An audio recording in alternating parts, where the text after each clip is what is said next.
Hello folks and welcome back to Ups and Downs for Doctor Who Flux. This week we're going through the episode Survivors of the Flux. I am Sean Ferrick for WhoCulture and we are going to run through everything, give everything that we like an up and everything that we didn't like a down, as you well know by now. Just before we go on with this video, please don't forget to like, share and subscribe to WhoCulture because you are awesome. Now, let us kick straight off into this episode.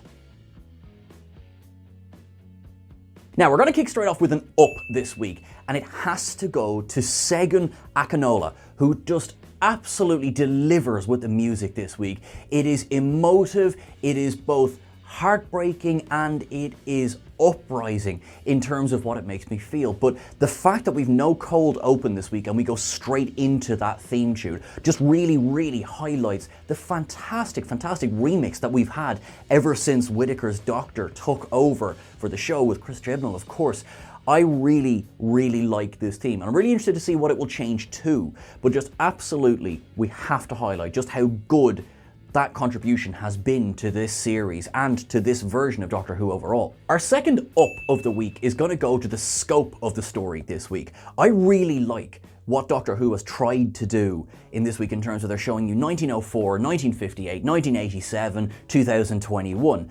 Quite frankly, it's a lot in 1 week, and there's a lot of different threads all over the place. We've got the Doctor being brought off via angel form to meet with whoever it is has taken her.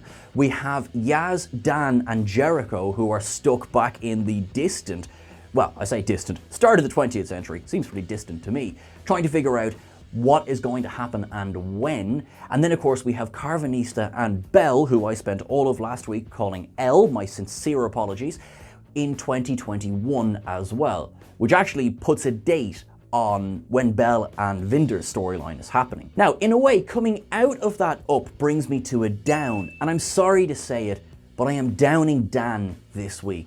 There was so much promise in having John Bishop arrive as this new companion in Doctor Who season 13, but at this point, I just don't see the benefit or, you know, what he's brought to it, other than he's brought that kind of nice, affable energy, and it's just not really going anywhere. In our very first scene with them, where we have a kind of a Tomb Raider ethical Indiana Jones, because Yaz is like, we must put back.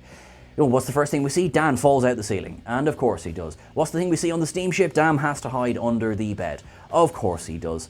It's just a bit old. I mean, we're 5 episodes in now, and he got a bit to do in the first episode, but he's not really had anything since. So unfortunately, Dan, for me, for what I think is a bit of wasted potential, is a down this week. Keeping with the topic of downs for a second, the Seer. I mean, I'm sorry, but that was complete. It was the most obvious joke ever, was that they were going to get up there and the Seer would not be this all deep and meaningful, and every word they say is just dripping with metaphor and symbolism, especially because of the amazing introduction that Jericho gives to the Seer. But, you know, the next thing is, you know, oh, what's the gossip? I'm sorry, the joke just completely fell flat for me. Really. I was so disappointed. I really thought this scene was going to do a bit better. The cryptic clue of fetch your dog was okay. Yeah, we get it. They're going to talk to Carvanista, you know, the Lupari are dogs. That's fine. But if they had to get a way of bringing Dan and Carvanista back together again, God, there's really any number of ways they could have done that without kind of spinning this long scene together. So for me, the Seer, it just didn't work. That was a down from me. Our next up goes to the threads coming together.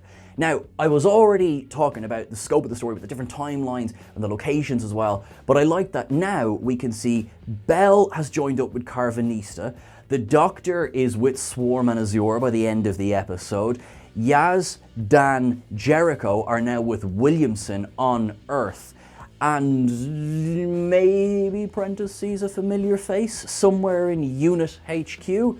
So what we're seeing is that all of the threads, finally, that have been so unraveled and all over the place are starting to come together. Now that for me is an up, because it's going to take a lot to land this. You know, next week has a lot of pressure on it, but so far, I think they're doing okay. I think they're walking a tightrope, but I think they're doing quite okay. So I'm fingers crossed. It was good this week. Now stick the landing next week. Now we have the side plot of Prentice this week.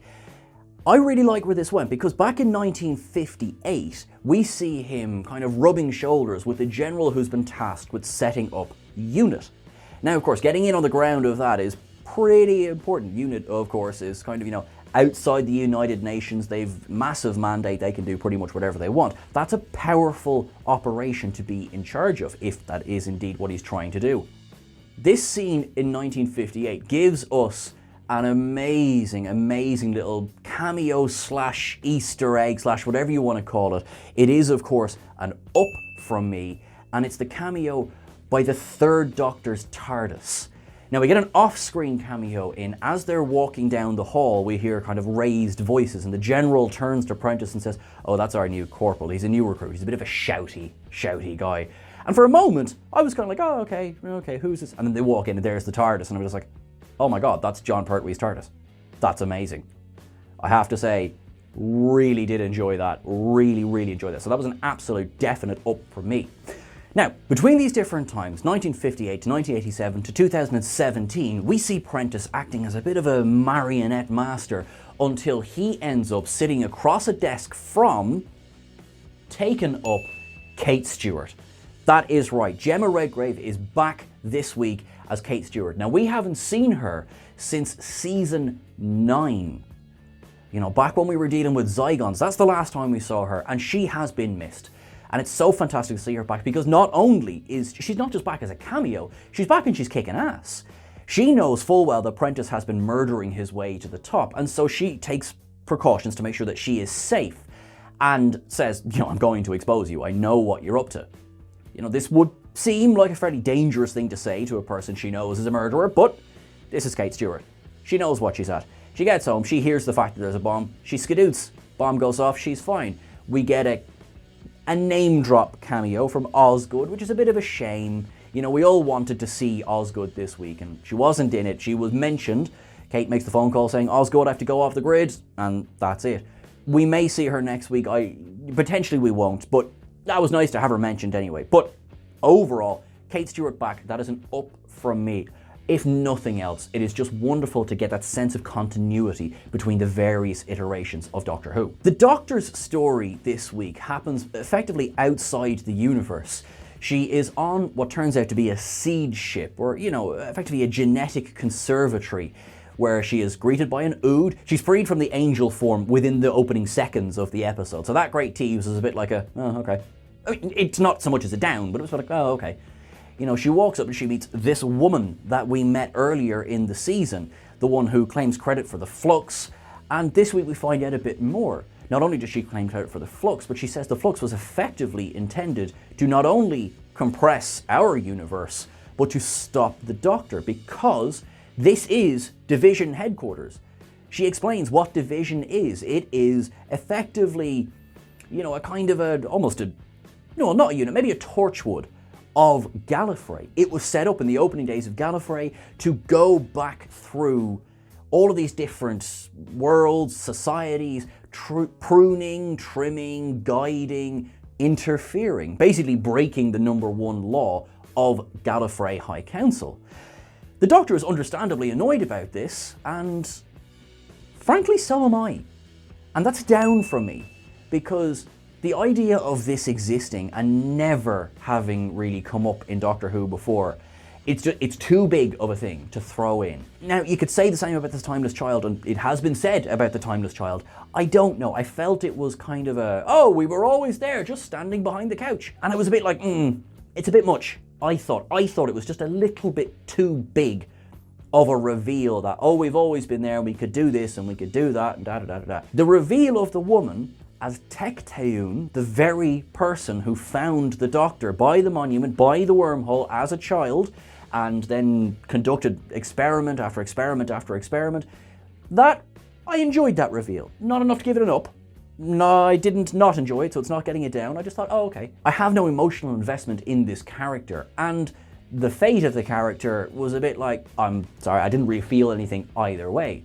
I thought Barbara Flynn was excellent in the role. I thought she was very, very good this week, but I did think it just ran on.